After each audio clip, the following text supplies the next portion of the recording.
Топ тема, добро вечер. На средина сме на декември, период кога вообичаено се подвлекува црта за постигнатото во годината што изминува. Вечерва за реформите од аспект на она што беше ветено, а што остварено од реформската агенда од планот за раст, вредна 750 милиони евра за 3 години. А која и од страна на власта беше оценета и прикажана како патоказ како европските стандарди да се донесат дома. Од тука и дилемите. Ако за блокадите за преговори е оправдан револтот, дали за кон Брисел, дали нереализираните обврски од реформската агенда се користат само како изговор. Какво е реформското темпо на владата за 2025 година? Зошто клучните реформи се одложуваат или доцнат и дали и последниот инструмент за поттик на реформите по принципот пари за реформи или реформи за пари ќе биде неефикасен. На овие прашања вечерва со моите вечерашни гости Благица Петриски, извршен директор на Financing. Добро вечер. И Марко Трошановски, председател на Институтот за демократија Societas Civilis. Добро вечер. Ќе разговараме подетално за повеќе аспекти, повеќе за политичките од страна на Трошановски, повеќе за економските од страна на Петриски. Петриски е едно генерално прашање за да се обидеме и да ја доближиме темата. Ако сте генерален менаџер на една компанија и сте планирали извоз кој ќе тежи, кој ќе ви донесе нето добивка од 85 милиони евра, а сте оствариле само 22 милиони евра, каква оценка лично себе си би си дали?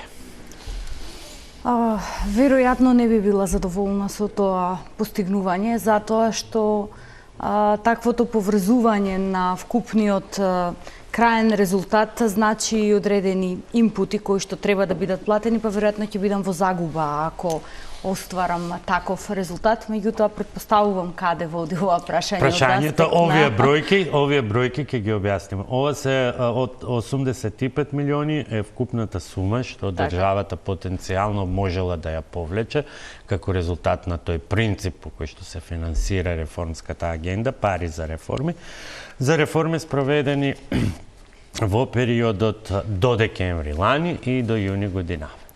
Бројката од 22 милиони е оние за кои што Европската комисија оценила и дека се спроведени и се квалитетно спроведени и ослободила пари. Сега другиот дел од заклучок. Така, другиот дел од заклучокот, значи ние како Financing следиме само еден дел од реформската агенда, затоа што реформската агенда е навистина доста опсежна и доста широка и треба да придонесе кон навистина реформи кои што значат длабински реформи, односно севкупна промена на системот како ние функционираме. И затоа и ваквите резултати се дека тоа не значи дека ние само ќе си штиклираме некои квадратчина каде што имаме исполнето или немаме исполнето. Не е во оваа ситуација само дали имаме исполнето и немаме исполнето, туку реформската агенда оди многу подлабински колку квалитетно ние сме ги исполниле таквите обврски кои што сме ги презели. Во оној дел кој што Financing го следи се две клучни области и тоа е управување со јавни финансии и деловното окружување, и тука од чекорите кои што ние ги следиме беа 7 кои што треба да бидат исполнети заклучно со јуни-јули, еден дел кој што треба да бидат доисполнети сега со месец декември. И ако дадеме оценка на првото прашање колку би биле задоволни, јас сметам дека е една солидна тројка, меѓутоа далеку е од одличен 5 ако се обидеме да квантифицираме во духот на квантитативни бројки. Зошто? Затоа што исполнети се 3 само кои што се целосно исполнети, и тоа заклучно со јуни-јули 2025 исполнете Законот за јавна внатрешна финансиска контрола, истиот е усвоен и прифатен дел од чекорот за Законот за буџети, каде што се усвоени 17 подзаконски акти, меѓутоа во тој дел имаме и една од чекорите каде што е воспоставување на регистар за јавни претпријатија, каде што има несогласување помеѓу она што Министерството смета дека е остварено и она што Европската комисија го има остварено, така што на такви на такви неусогласувања имаме неколку аспекти и понатаму слично е и делумно исполнето класификацијата на буџетот според различни аспекти, каде што подетелно ќе разговараме подоцна, а во делот на деловното окружување, она што досега е реализирано се зголемен број на инспекции, обврски кои што се од Министерство за економија, каде што тука се главно инспекции од Државниот инспекторат, за труд и пазарниот инспекторат, меѓутоа тука не е реализирана делот за оптимизација на парафискалните давачки. Ова е еден севкупна оценка каде имаме исполнување, каде имаме неисполнување и нешто што треба да се доисполни. За дел особено за да ги приближиме проблемите и реформите кои што се и обврските за реформи, ќе ги анализираме и низ по-конкретни примери. Трошановски, ако треба вие да дадете една оценка, малку по-специфичен е делот, гледајќи го и она што пошироко го работи институтот, а тоа е работата и на собранието, и во овој дел практично голем дел од, ако го тргнеме на економски дел, тука остануваат главно врските околу реформите на јавната администрација, кои и по агендата не се дојдени уште на дневен ред, но тука е реформата на правосудството и дигитализацијата. Кога вие треба да дадете некаква средна оценка, која би била, бидејќи тешка е споредбата, едниот ресор има 99% реализација, другиот има 0%. Мислам дека тој што има 0 е поважен, секако. Министерството за правда. Министерството за правда, но и реформата на јавната администрација е тука вклучително. Важна е затоа што од функционирањето на судскиот систем пред се зависат многу полуги во оние на контрола и баланс на владењето во нашето општество и колку ќе бидат санкционирани тие што ја злоупотребуваат власт или се вклучуваат во различни форми на корупција и го подриваат системот да функционира во интерес на граѓаните. Така што би рекол дека за жал најмногу потврли токму оној дел од оние неколку области на реформската агенда, оној дел што се однесува на владењето на правото. Еве денеска имаме така добра вест дека во прво читање пројде законот за судски совет, кој што е усогласен и со Венецијанската комисија и доби позитивно мислење од Европската комисија и мислам дека до крајот на годината би требало тој да биде усвоен. Се најуваат и измените на законот, на кривичниот законник, кој што е можеби најголемиот проблем во она што се нарекува законодавна рамка, според која што треба да функционира делењето на правдата. Уште е нејасно тука дали се менува само оној контроверзен член 353 или целиот закон, или тоа ќе се прави на делови. Како и да е добро што се случува. Во целина сакам да кажам дека сепак не можеме да збориме за која област е помалку или повеќе важна, иако еве веќе издвоивме во воведот, бидејќи сите овие области кои што реформската агенда се обидува да ги регулира или подобри и во дел на јавните финанси, реформа на администрација и транзиција дигитална, зелена и човечки ресурси и владење на права, всушност е еден сет на мерки кои што треба да ја оправат државата. Треба да ги подобрат и законите, и правилниците, и процедурите, да покажат перформанс во имплементација на истите, за ние да бидеме подобро општество и подобар систем и од тука вкупната неискористеност на средствата кои што можеме да ги повлечеме и реализираноста на оние односно нереализираноста на оние чекори 50 на кои што барем до декември оваа година требаше да ги исполниме, укажува на генерална непосветеност на реформската агенда. Има и делумно објективни причини зашто тоа заглави, меѓутоа повеќето требаше да ги отстраниме до сега и да во најмала рака повлечеме повеќе пари, но пред се да барем правно го подобриме и консолидираме системот во неговото функционирање.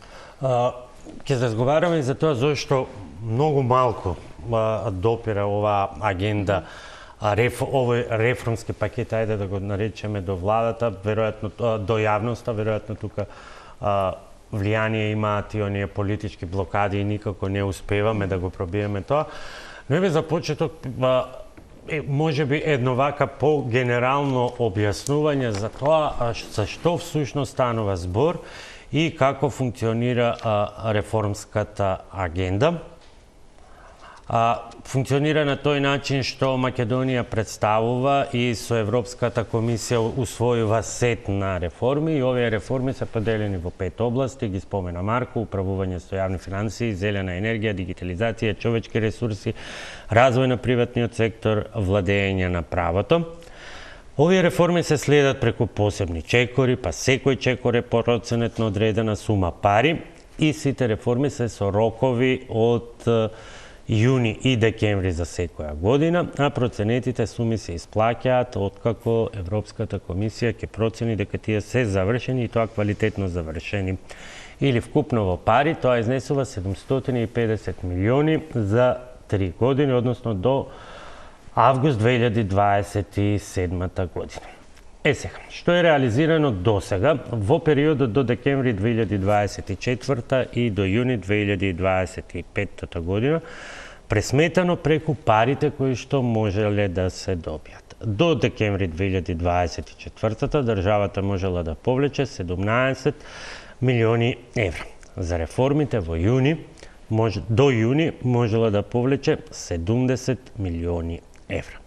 Дополнително, сега, до декември, до крајот на декември 2025 година, има можност да бидат повлечени 134,8 милиони евра. Но кој е резултатот?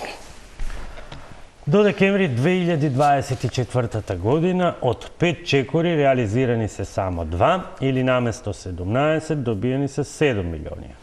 До јуни 2025 година од 16 чекори реализирани се само 4 или повлечени се само 15 милиони евра. И пак ќе речам, она што е дополнителна обврска за која што ќе разговараме идната година, тоа се реформите до декември проценети на 134 милиони евра. Или сублимирано, за да нема забелешки во оваа презентација, и низ официјалната статистика на Европската комисија. Реализирани реформи 2 од 5 декември, реализирани реформи до јуни 5%, на реализација 4 од 100 од 130 чекори или некаде 70 милиони повлечени од можните 125. И вака поедноставено изгледа сложено. Марко, кога ќе напишете на вашата Facebook страна и во оној дел од кампањата што ја спроведувате крај на едношалтерскиот, крај на одењето по шалтери. Секој ќе има свој дигитален идентитет. Има ли доволно вакви примери во оваа агенда со кои што може да се покаже зошто е таа битна и зошто впрочем ние и вечерва правиме некаков пресек, бидејќи научени сме меѓу другото дека и државава никогаш нема пари, а гледаме дека има можност да заработи со реформи, под наводници да заработи, но тоа не го прави. Имаме секако дека секој од овие реформи има и практична примена, односно придобивка за обичните граѓани, нивните секојдневни потреби. Дигиталните услуги се, да речеме, најопипливо достапни за граѓаните во најмала рака. Ако досега за извод во матично требаше да чекате редови или да потплатите службеник за да го добиете побрзо сертификатот, сега тоа дигитално можете да го сторите и тоа е конкретно и опиплива придобивка што ке граѓаните треба да создаде револт доколку не ја добиле или благодарност доколку ја добиле, што оди на конто на политичка подршка на владата која што испорачува такви услуги. Голем дел, како сите овие вакви гломазни реформски пакети, работава што се многу комплицирани. не е само реформската агенда, општо целиот процес на пристапување до Европската Унија и негово комуницирање на народен јазик за граѓаните на земјите кандидати и во самата Европска Унија е голем предизвик, бидејќи станува збор за... Се извинам, колку сега во овој момент ние имаме проблеми со она што, еве ќе ја наречеме политичка блокада поради проблемот со Бугарија, едноставно постои можеби една одбивност воопшто да се слуша се што е поврзано со Европската Унија. Иако конкретно овие реформи воопшто не зависат од тоа дали ќе се почнат преговори формални, кога би почнале тие преговори. Да, апсолутно. Не ми е јасно се прашањето во која насока е. Зошто и владата, а и генерално во јавноста секретаријатот за европски прашања кој што треба да го прави тоа, не успева, еве па и ние како јавност не успеваме да ги раздвоиме тие два процеси. Како што впрочем вели и владата. Ова е агендата со која што ние ќе ги донесеме европските стандарди дома, а тоа со Бугарија здрави живот ќе видиме кога и како. Сега, темата е поширока од тоа како се устроени политичките партии, како каква е политичката дебата и нивото на политичка комуникација. Кај нас еве гледаме денеска за резолуцијата и контррезолуцијата за мигранти, за бегалци. Изобилува тај МКСО и медиумите со надписи, додека за токму овие прашања кои што директно не засегаат нас и нашиот квалитет на живот, мораме ние да, еве као граѓанско општество, да издвојуваме средства, време и пари, мислам што е и наша мисија и го правиме тоа со добра волја, за да ја доближиме како тема до граѓаните. Бидејќи со години се партизира јавната администрација која што треба овие закони да ги строчи, обмисли, да ги на крај да ги имплементира, имаме застој на многу нивоа и нормално дека секоја партија која што ја сноси одговорноста за упропастените капацитети на државниот апарат да спроведува реформи, сака да замајува со теми кои што се важни, меѓутоа далеку од тоа дека се подеднакво важни како што е реформската агенда или пак тоа можеме и подоцна да збориме оние скрининг извештаи кои што владата ги има, кои што ги добивме од Европската Унија, а кои што се домашна работа која што можеме повторно да ја работиме без оглед на тоа што станува со уставните измени и со бугарите. Така што комуникацијата, да се вратам на првото прашање, е навистина предизвик, меѓутоа и многу тешко може да дојде до место во доминантните теми на јавната дебата, бидејќи е скапо да се произведе и е задушена од секојдневната дневно-политичка препирка и какофонија на која што сведочиме во нашето општество. И на некој начин е одговорност и наша, и на медиумите, и на политичките партии да ги пренасочуваат темите на она што е важно, меѓутоа сме заложници на политичари, делумно на новинари, делумно и на граѓански организации кои што или немаат време, волја, капацитети за да ги стават важните теми на пиедесталот на јавната дебата. Во суштина, вака најопшто кажано, мислам тоа е проблемот. За да создадете некој продукт кој што ќе ги поедностави на народен јазик овие закони, навистина треба време, треба да имате партија со разработени структури, треба да имате администрација која што ги следи на структуриран начин, следлив начин овие реформи од кои што може да се информираат сите оние чинители кои што после и коментираат, вклучувајќи и нас вечерва тука. Така што и тие работи ги неаме или се ретки или треба време и пари. Така што не ни е на тоа ниво се уште општеството за жал дојдено за да можеме да збориме за вистинските работи на вистински начин. Меѓутоа, токму и тоа беше намерата на Европската Унија, кога го дизајнираше планот за раст во рамки на него реформската агенда, да ако политичките елити на Балканот замајуваат во имплементација на реформите, ајде да ги потикнеме и граѓаните да бараат повеќе реформи со тоа што секоја реформа ќе ја врземе со пари, па во најмала рака барем ќе може да квантифицираат, ако не разберат во практични аспекти, барем во финансиски, во чисти пари, колку неспроведување на реформите би ги чинело граѓаните како загуба. Петриски, кој е вашето објаснување за оној дел од финансискиот сегмент, условно да кажем, бидејќи тоа и вообичаено е дури една потешка тема. Па веројатно многу полесно се разбира кога се оние прашања од економијата поврзани со мали предпријатија, услови за работа, бизнис клима, од даноци и така натаму, откако кога ќе кажете дека треба да се смени буџетска класификација или треба да се донесе закон за контрола на јавни финанси или што значи тоа што Министерството ги донело тие 17 акти, ама Брисел вика, не, Европска комисија вика, не ги признавам, не се квалитетни. Во принцип, целосно се согласувам со Марко дека темата за дискусија е многу тешка. Прво е обемна, второ е навистина обработена на технички јазик. Дури и самите ние кои што се занимаваме подлабински, на моменти дискусијата која што ја водиме во јавниот дискурс е на техничко ниво.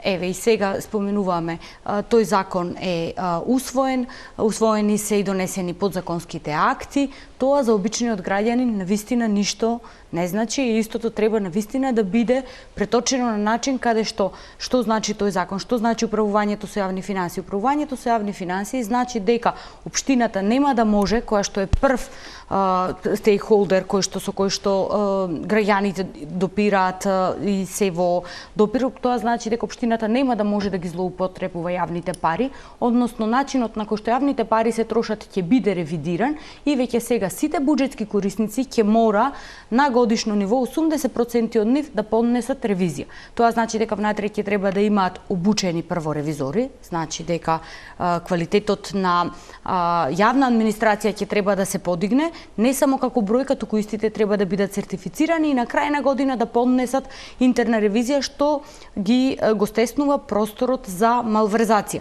А ако зборуваме од аспект, например, на сива економија, тема која што не е сега случајно на една од фокус темите во реформската агенда, тоа е тема затоа што 10 години, 15 години уназад ние никако не можеме тој процент од 20 до 40% на сива економија да го намалиме и тоа е болка вкупно на граѓаните, вкупно на бизнис секторот кој што работи во лојална конкуренција. Односно, неформалната економија креира нелојална конкуренција. Тоа е болка на вкупниот буџет. Зошто? Затоа што на годишно ниво ние губиме 600 милиони евра во буџет, средства кои може да се наменат во здравство, може да се наменат во образование, може да ги намениме против корупција и на таков начин, затоа што сива економија и корупција се блиско врзани. Загатнавте тука една интересна тема, бидејќи тоа е тема, и прашање кој што е едно од суштинските и во изборната програма. Абсолютно. Беше на стожерната партија во власта и еден од главните елементи, или би требало да биде, вие ќе кажете, еден од главните елементи на владината програма. Апсолутно, таа е, мене ми беше навистина драго што после многу години дискусија оваа тема избина приоритет и кај владината програма, меѓутоа и во реформската агенда. Иако не треба да очекуваме преку ноќ промени, затоа што таа е една можеби од најболните реформи, за која што треба и волја, меѓутоа треба волја и од страна на граѓаните. Зошто? Затоа што кога одиме да купуваме, секогаш треба да се побараме фискална сметка.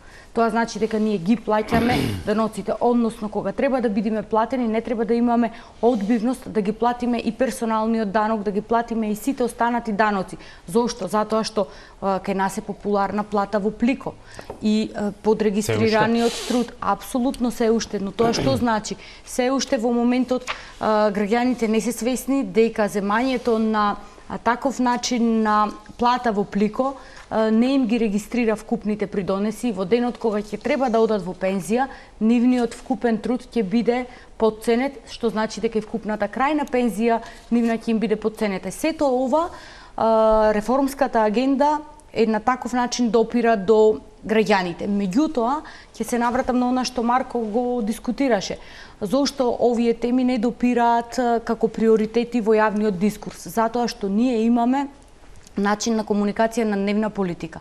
Ние секоја недела имаме Тема кризна на неделата. Сега е во моментот трезорот, дали ќе биде затворен или нема да биде затворен, и тоа е навистина банална дискусија, дали мигрантите ќе имаме или нема да имаме. Претходно 3 месеци имавме дали ѓубрето во Скопје е собрано, не е собрано и кој е надлежен, и ова се теми кои не велам дека не се битни. Меѓутоа има многу поприоритетни теми кои што допираат до квалитетот на живот на граѓаните, за кои што ние ниту ги дискутираме на таков начин, ниту правиме напор за темите да допрат до граѓаните и граѓаните, да свртиме поентата да граѓаните сами бараат подобри политики, сами да бараат одговорност од институциите, да бараат подобри услуги. Реформската агенда токму тоа го нуди. Целта на реформската агенда да ги подобри системите, да ги подобри процесите, каде што на крај на ден ќе го подобри и квалитетот на живот на граѓаните и ќе ги подобри услугите кои институциите ги нудат на граѓаните. Колку гледате посветеност на институциите и колку може да се дојде до потребните информации, што е направено, што се презема, значи, например, не се малку пари они од така наречените заостанати реформи, иако го има нели тој грейс период и што се тоа значи. Меѓутоа, преголема е, например, таа сума од 134 милиони за реформи во периодот јуни и јануари. Марко, колку е, каде е недостатокот, бидејќи видливо е дека многу повеќе информации може да се дознаат за тоа што работат или што сработиле и не сработиле нашите институции, ако ги читаме оние извештаи кои што ги продуцира Европската комисија и со кои после секои 6 месеци оценува и ни кажува ова ви е сработено, да, добро, ќе платиме толку пари, или ова не го прифаќаме од тие причини и се наведува таксативно внатре. Добро, тука има значи две прашања, колку институциите имаат капацитет да ги спроведуваат тие реформи и колку се тие транспарентни. Кога зборуваме за капацитет, мора да кажеме дека варира капацитетот од институција до министерство до министерство, внатрешен, човечки пред се кадар, кој што е способен или подготвен да ги носи овие реформи, организира, обмисли, консултативно истера, да не викне нас експерти, останати засегнати страни во обмислување на одреден закон. И тоа е резултат повторно на назад долгите години на партизација и бутање на партиски лојални или заслужни членови во сите нивоа на државниот апарат. Тоа е еден аспект. Дополнително тука е нерешениот проблем на мотивација и задржување на вработените на работното место преку следење на нивните перформанси, кој работи да е награден, кој не работи да е санкциониран и така натаму, што резултираше низ овие години со голем одлив на кадри. Еве, например, Министерството за европски прашања, каде што има исклучително посветени и покрај недоволно во најмала рака финансиските мотивирачки услови за работа, има само многу мал број на персонал кој што треба да се грижи за комуникацијските потреби на Министерството за европски прашања, кој што треба да биде главен носител на комуницирање на овие реформи со граѓаните, покрај тоа што ние како граѓански сектор помагаме во овој дел. Да не зборувам за сите други министерства каде што на ниво на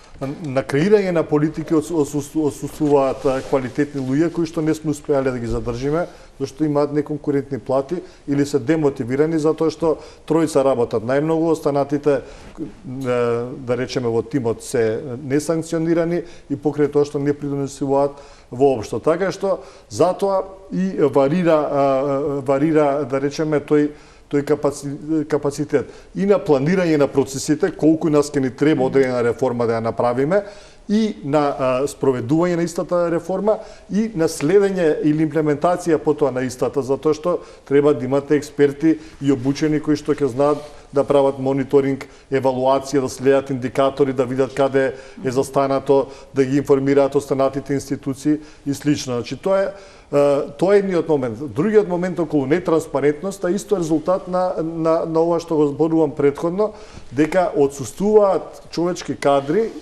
Прв фактор, втор фактор политичката волја да ги направат и структурираат и контекстуализираат информациите за реформите да бидат достапни на експертската јавност и на обичниот граѓанин.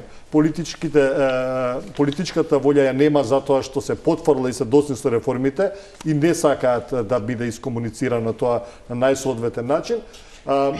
Додека структурата исто така изоставува поради тоа што имаме многу малце исклучоци во администрацијата кои што знаат како да си ја работат и затоа тие се најмалку виновни, односно виновно е лидерството на нас за сите овие декади. Така што ни останува да ги следиме извештаите од Европската комисија кои што на полугодишно ниво ни кажуваат до каде сме со реформите. Ние не го објавивме како држава првиот извештај за докаде сме со реформската агенда, скрининг извештаите од скринингот за докаде сме по поглавја исто така се во голем дел скриени и тешко достапни, односно администрацијата некако сака односно политичките, тоа се службеници таму наименувани, некако во матно сака да држат јавноста за да не може да следи колку тие работат или не работат по одредени реформи. Така што останува до нас како граѓани, медиуми и граѓански сектор да притискаме. Само уште едно би додал, да не должам многу, политичките партии земаат пари за да функционираат во рамките на нив партиски институти, кои што треба токму да се грижат за вакви работи. Треба да излезат на пресконференција или да ги информираат своите пратеници или членови структурирано докаде сме со реформи во поглавје, не по поглавје, по област човечки капитал, докаде сме во делот на владење на право. Дебатата треба да функционира така, значи со именување на одговорни институции, рокови, причини, а не да имаме дневно политички препирки и реторички излагања. Ќе одиме и со делот на економијата, особено, зошто, например, има неколку специфични, целото поглавје практично, цело подрачје промена на деловната клима, меѓутоа ни бизнес заедницата не реагира на тоа што некои реформи не се случуваат, но мораме прво на првата пауза за реклама.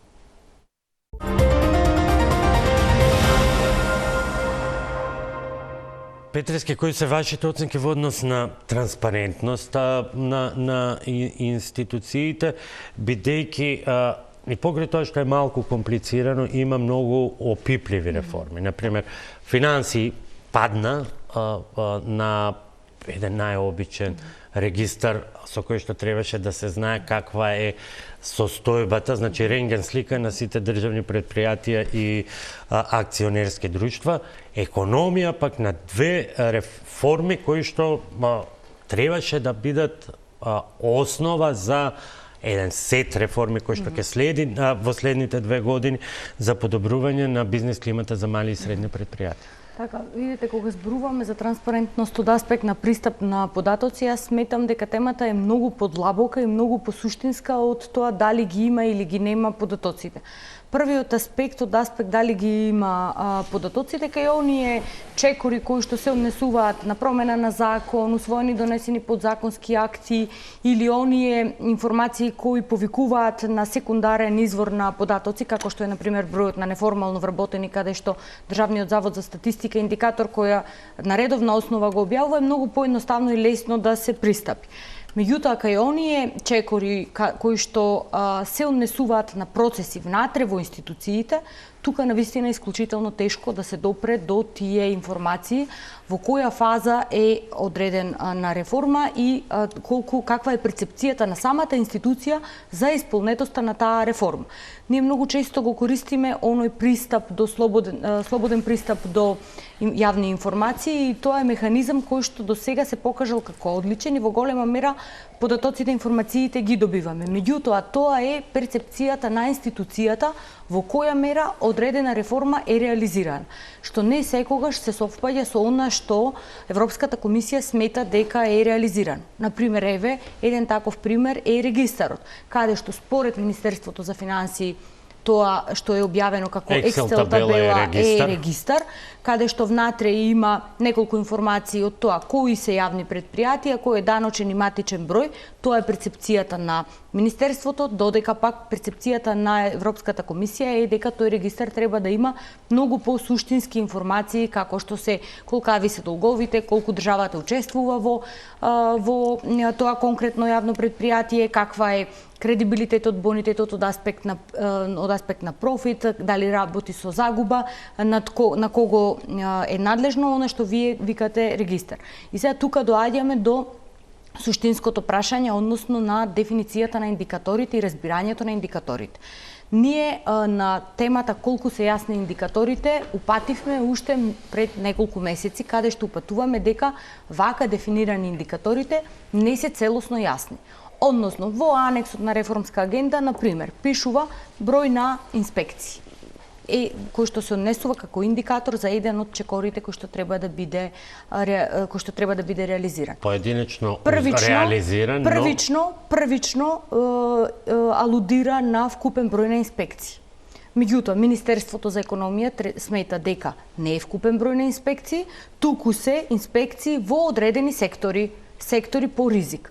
Како тоа се однесува на референтната цифра со која што треба да се споредува. Меѓутоа, ако одите под Лабински, дали вие може да ги најдете, прво дали знаете точно на кои сектори ќе бидат, секоја година, дали може истите да ги следите и извештаите кои што се публикувани секоја година да бидат дезагрегирани точно на сектори, вие да може да ги соберете, тука веќе доаѓаме до проблем на интерпретација, односно за нас кои што следиме и мониторираме, не е секогаш јасно што индикаторите мислат.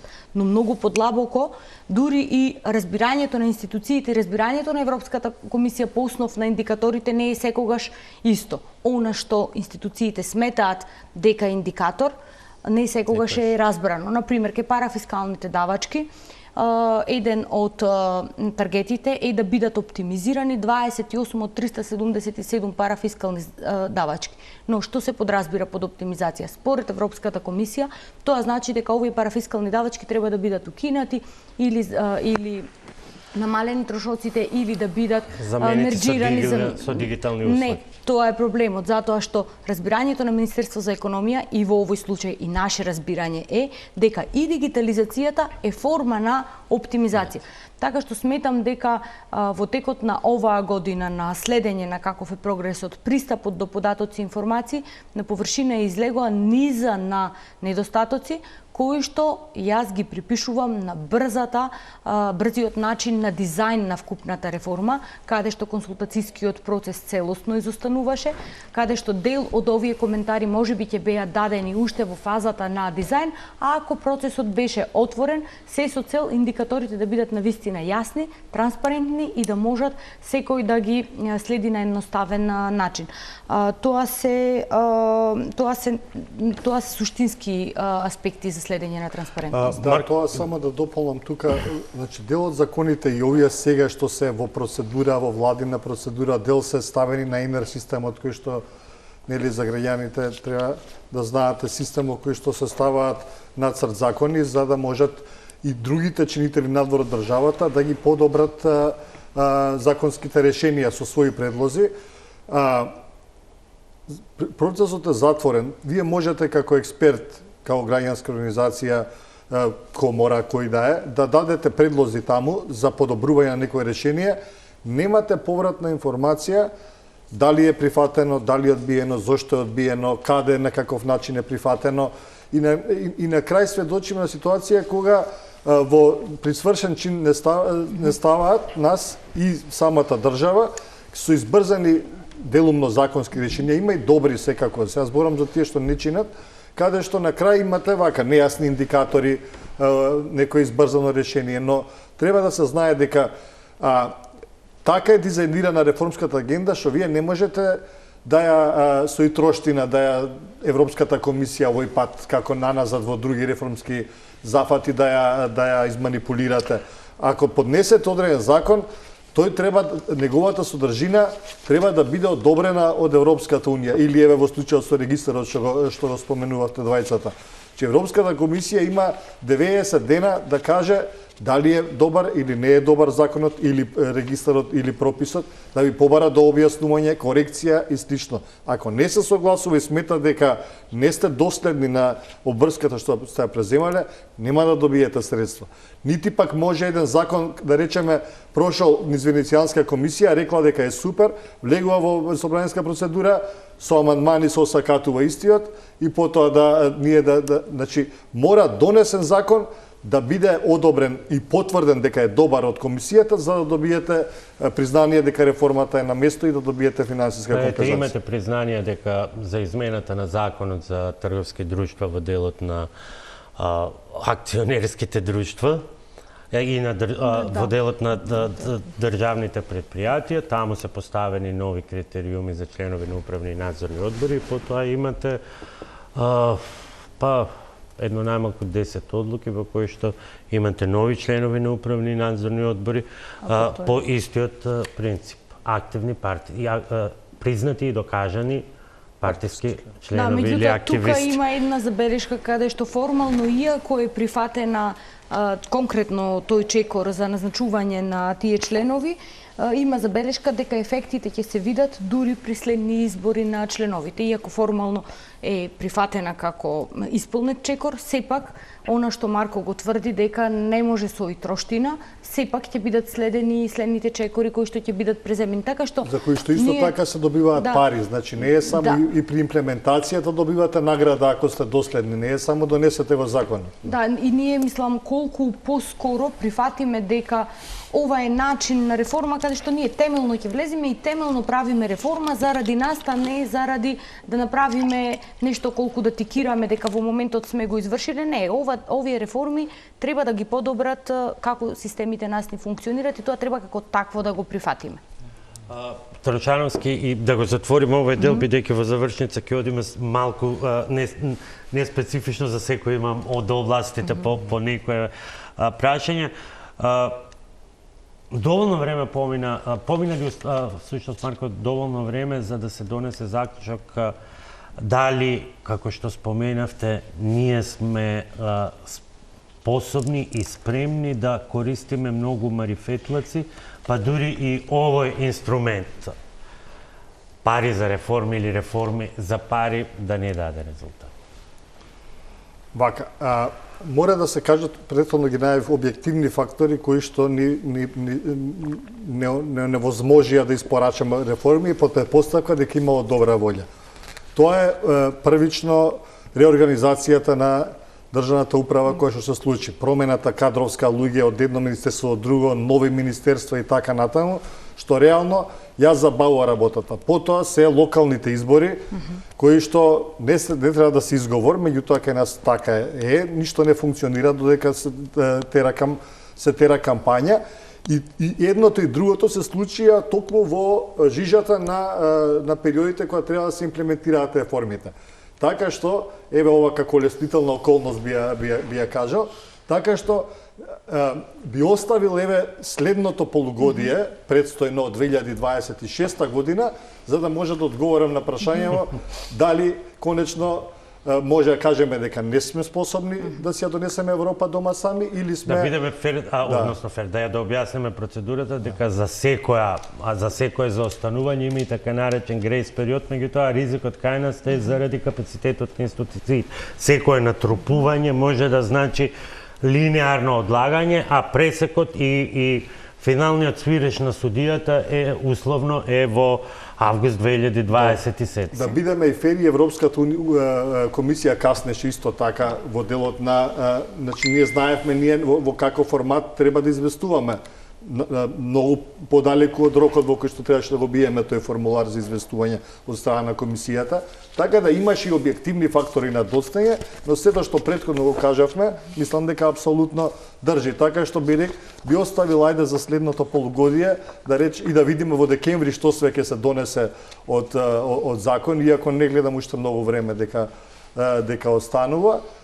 за да кажеме дали конечно можеме нешто да направиме, се надевам да имаме и Најголемиот дел се правда кој ги нема и делот во Добро, во финанси. делот на финанси па и економија, еден дел од активностите се започнати и како што идентификувавме, сепак оваа година беше година на взаемно учење, на расчистување на одредени недоразбирања. Ако веќе сега оваа година тие слабости сме ги надминале, очекувано е дека она што веќе е започнато треба да биде довршено, онаму каде што имало нејасноти да се довршат, и тоа се аспекти кои верувам дека во следниве неколку 6 месеци, следново полугодие ќе бидат завршени. Меѓутоа, она што повеќе загрижува тука е капацитетот на институциите, каде што не секогаш зависи само од една институција која е носител на реформата. Например, конкретно кај Министерство за финансии, еден дел од болните реформи кои што ќе треба да бидат реализирани се среднорочното буџетирање и вкупната класификација. Министерството тука треба да биде во координација со сите буџетски корисници. Замислете тоа колкава координација и напор, и Министерството е практично заложно на сите останати или ниски министерства и на општини вкупно буџетски корисници. И да политиката, да не мизирка никој во трезорот. Да ги имплементира сите овие очекувања. Така што има одредени објективни аспекти каде што дека ваков тип на реформи, како што се на среднорочно буџетирање и слично, се очекува да бидат за прва година, тоа е навистина научна фантастика и меѓутоа го сметам пропустот повторно на иницијалниот дизајн. И тука одиме со втората пауза за реклама.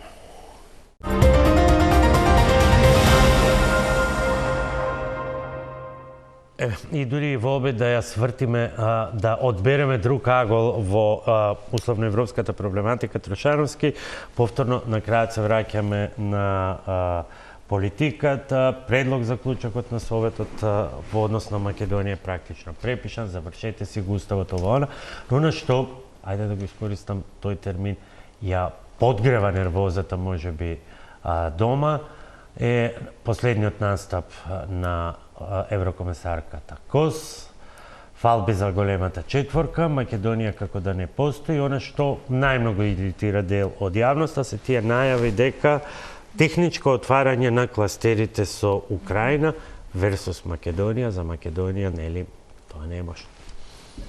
Да, на прва е многу фрустрирачка информација.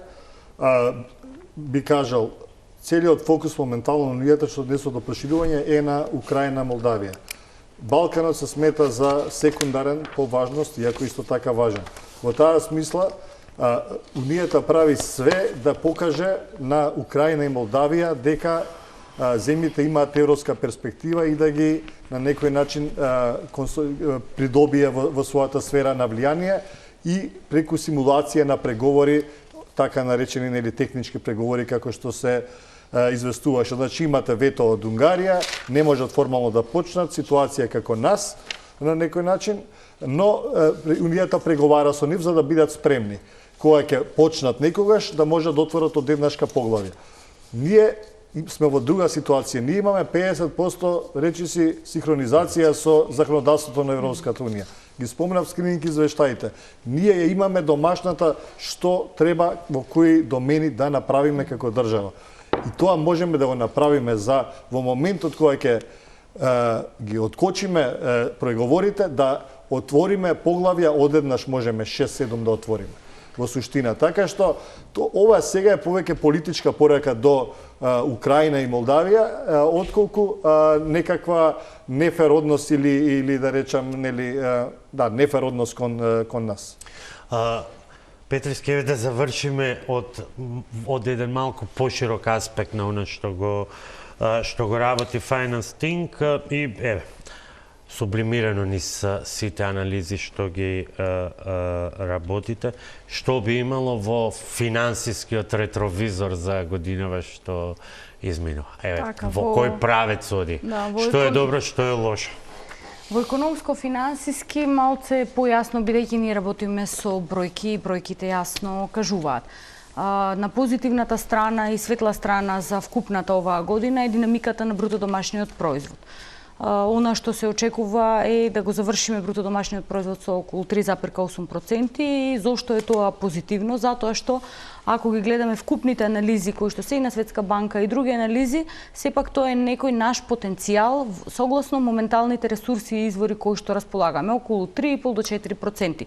Колку и да посакуваме 5%, во моментот ова ни е некој потенцијал околу кој гравитираме и се што е раст кој што е околу тој потенцијал треба да бидеме задоволни. Оваа година дополнително од економски раст, еден дел од двигателите на растот беа вкупните кредити кои беа дадени и на општините и на приватниот сектор и тие се значајна стартна основа за следната година, така што тоа е позитивната страна. Меѓутоа, еден дел од ризиците кои што постоеја и проявуваа во текот на целата година и следат за следна година е фискалната консолидација, каде што во голема мера уште минатата година упативме дека фискалната консолидација е бавна и креира притисоци за стапката на инфлација, која што навистина е упорна во текот на целата година и веќе започнаа тие ризици да се материализираат во текот на летните периоди, кои што главно се движени и од и повисоките пензии и повисоките плати и истите ризици постојат и понатаму за следната година како ќе бидат реализирани. Меѓутоа, во делот на фискалната консолидација сметам дека без структурни реформи и на расходната и на приходната страна на буџетот не би можеле да очекуваме подрастична фискална консолидација и земајќи предвид сега во моментот дека сите избори се завршени и на локално ниво, ова е одличен период доколку владата сака да го искористи за посериозни структурни реформи кои ќе дадат посериозни исходи во делот на таа фискална консолидација. Ако последиците не допираат до следните избори, значи да завршат можеби една година пред изборите. Тоа се болни реформи, каде што апсолутно дека не се популарни и помеѓу граѓаните и помеѓу особено помеѓу гласачкото тело. Меѓутоа, доколку сакаме навистина да имаме поголема стабилизација вкупна на економијата, тие се неизбежни реформи. Ви благодарам што вечерва бевте мои гости. Вам почитувани, ви благодарам за вниманието. Останете со програмата на ТЕЛ.